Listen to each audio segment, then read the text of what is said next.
ایک آدمی ایک اندھے کنویں میں گر پڑا اور چلا رہا تھا کہ کوئی مجھے نکالو، تو ایک شاعر جا رہے، انہوں نے جھانک کے دیکھا تو خود بھی گر پڑے۔ پوچھا پہلے آدمی سے کہ آپ کون؟ کہا میں تو راہگیر تھا، جاتے جاتے گر پڑا۔ آپ کون؟ کہا میں شاعر ہوں، مطلب عرض کرتا ہوں۔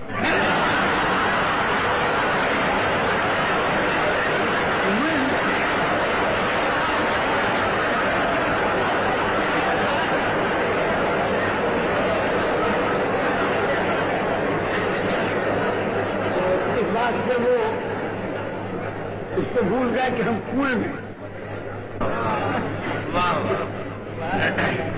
اب میں ان لطیفوں کو چھوڑ کے آپ کی خدمت میں کچھ پیش کروں۔ بے کسی ہجر میں مجبوری نطق، ہاں ہم تجھ کو پکارے بھائی، یہ بھائی سنو، زبان بھی عرض کرتا ہوں، جسے دس لیا ہو زمانے نے، کوئی زندگی ہے وہ زندگی، یہ سواد شام اندھیرا رات اجل، یہ ضیاء صبح صبح کا اجالا، یہ ضیاء صبح کفن کفن۔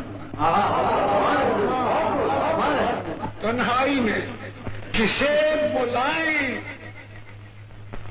اے دوست، تنہائی میں کسے بلائیں اے دوست، تم دور ہو کس کے پاس جائیں اے دوست، اس دولت وقت سے تو دم گھٹتا ہے، دولت وقت سے دم گھٹتا ہے، یہ نقد شب کہاں بنائیں، سر بسر کوئی داستاں ہے عجیب عالم انجمن، تو ہے سر بسر کوئی داستاں ہے عجیب عالم انجمن، یہ نگاہ ناز زبان زبان، یہ سکوت ناز سخن سخن،